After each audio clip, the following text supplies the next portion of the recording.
अभी देखिए बिहार में एक ताजा सर्वे आया है, यानी कि रुद्रा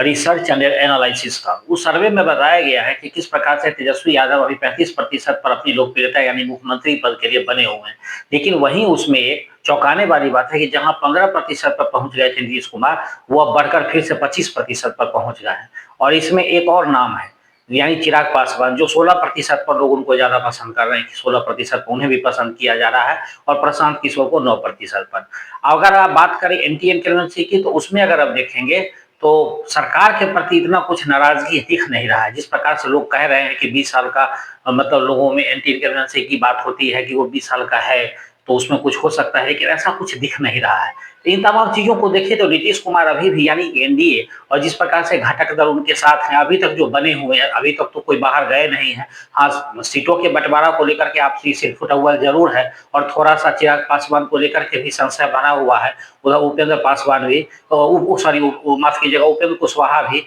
इसमें कहीं ना कहीं अपना एक अहम भूमिका निभा रहे हैं। उन्होंने भी जिस प्रकार से डिमांड रखी है और बीजेपी को खरी खरी सुनाया है, उसमें उन्होंने कहा भी है कि जिस तरह भारतीय जनता पार्टी में कई विभीषण है, उससे उन्होंने साफ जाहिर कर दिया है कि एक बार बीजेपी को फिर एक बार मंथन करने की आवश्यकता है। तो इन तमाम चीजों को अगर आप देखें और इन पर गौर कीजिए, तो इसमें सबसे बड़े पहलू जो है वो चिराग पासवान हो गए हैं। यानी चिराग पासवान को अगर आप देखें तो चिराग पासवान जिस प्रकार से बिहार में चुनाव लड़ने का मन बना रहे हैं, वो कहीं ना कहीं एनडीए के लिए सिरदर्द बनेगा। वो इसलिए कि अगर चिराग पासवान चुनाव लड़ते हैं, अगर ठीक ठाक उनको अगर सीटें मिल जाती है, वैसे उनकी जितनी डिमांडें हैं कि कम से कम 50 सीटों पर हम चुनाव लड़ना चाहते हैं, उतना तो संभव है नहीं, उतना संभव किसी भी स्थिति में नहीं मिल सकता है। क्योंकि उनके साथ बाकी दो घटक दल और हैं, यानी कि उपेंद्र कुशवाहा हैं और जीतन राम मांझी है। तो इस स्थिति में 50 सीट उनको देना कहीं से एनडीए के लिए जो है वो सुलभ नहीं होगा। तो इस स्थिति में अगर आप देखें तो चिराग पासवान जिस प्रकार से अपनी राजनीति कर रहे हैं, एक बड़ा दांव चल रहे हैं,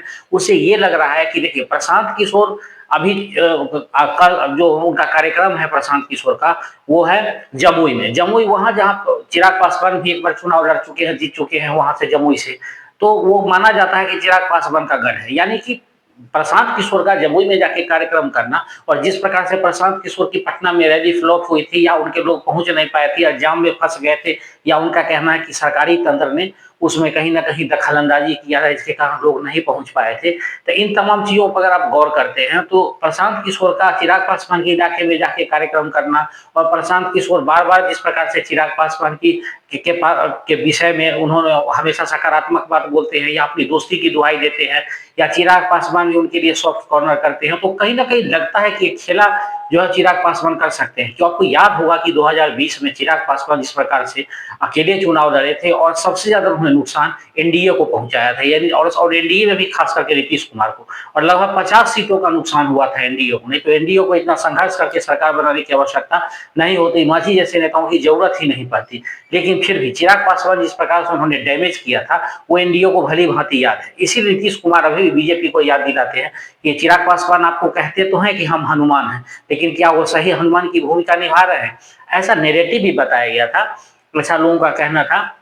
कि बीजेपी के कहने पर ही चिराग पासवान ने ऐसा काम किया था 2020 में। लेकिन धीरे धीरे जब बातें अब सामने आ रही है तो ऐसा लग रहा है कि चिराग पासवान की महत्वाकांक्षा उस समय भी बड़ी थी और आज बहुत बड़ी हो चली है। तो देखिए राजनीति में महत्वाकांक्षा की लड़ाई जो होती है वो मुख्य मुद्दा बन जाता है। और जिस प्रकार से प्रशांत किशोर और चिराग पासवान की नजदीकियां बढ़ रही है, एक दूसरे के लिए जितने लॉयल हैं, तो उसे यह साफ जाहिर होता है कि कहीं ऐसा तो ना हो कि चिराग पासवान, प्रशांत किशोर और एक आध पार्टी उसमें जैसे पान समाज जैसे आईपी गुप्ता जैसे लोग हम मिलकर के चुनाव लड़े, और बाद में वो एनडीए के साथ बार्गेन करने की स्थिति में आ जाए, ताकि नीतीश कुमार को चीफ मिनिस्टर ना बनाया जा सके। क्योंकि उनका कहना है प्रशांत किशोर का कि इस बार के चुनाव में हम नीतीश कुमार का राजनीतिक रूप से श्राद्ध कर देंगे। तो इस स्थिति को अगर आप देखते हैं और इन तमाम विषयों को मिला जुला करके देखते हैं कि एक तो एक अलग ध्रुव बनने की ओर जो है, यानी कि एक अलग दिशा में राजनीति बिहार की बदलती नजर आ रही है। देखिए अब ये बात बीजेपी भी समझ रही है, लेकिन अभी जिस प्रकार देश के हालात है, जिस प्रकार से अभी पाकिस्तान को लेकर के बॉर्डर पर काफी तनातनी का माहौल है, तो अभी भाजपा जो है बिहार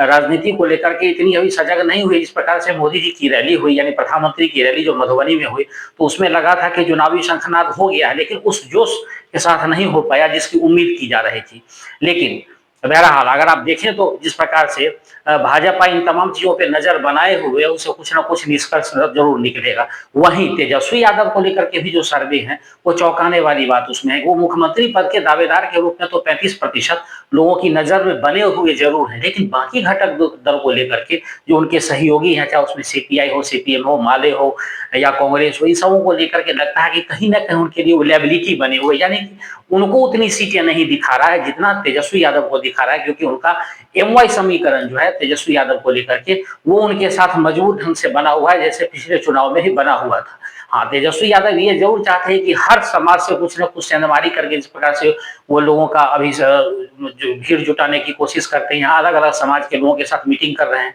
उसे ये लगता है कि थोड़ी थोड़ी उनकी उनकी ये सोच है कि सब में से थोड़ी थोड़ी हिस्सेदारी अगर मिल जाती है तो हमारा जो वोट प्रतिशत है वो उनमें से अगर 1-2% भी हमारे पास आ जाता है तो हम चुनाव जीत सकते हैं, यानी कि हमारी सरकार बन सकती है। लेकिन उनके जो मंसूबे हैं ये सफल होंगे या नहीं होंगे वो तो उनके सहयोगी घटक दल पर ही जाता है, क्योंकि सहयोगी घटक दल में एक अभी सर्वे कुछ दिन पहले आया था, उसमें यह बताया गया था कि तेजस्वी यादव अपनी कुछ सीट लूज करेंगे और कांग्रेस को कुछ सीट गेन हो सकता है। तो इस स्थिति में देखें, और बाकी उसमें सीपीआई सीपीएम माले को लेकर के ऐसी कुछ धारणा नहीं दी गई थी, यानी उनके बारे में कहा गया था कि जितनी सीटें जीते थी उतनी अगर जीत लें तो बहुत बड़ी बात होगी। अब रहे उसमें मुकेश सहनी, अगर मुकेश सहनी अभी तक तो उनके साथ जो है सो बने हुए हैं, तो इस स्थिति में देखिए कि मुकेश सहनी अगर बने रह जाते हैं तो क्या तेजस्वी यादव को कितना फायदा हो रहा है, क्योंकि 2020 के चुनाव में वो एनडीए की तरफ थे, तो वो एक अलग इक्वेशन बनेगा। तो अब उसको लेकर के कितना उनको वोट प्रतिशत में उनकी वृद्धि होती है, लेकिन अभी तक आप देखिए तो लगभग अगर सब कुछ जोड़ दिया जाए तो महागठबंधन का 43-44% वोट बनता है, 40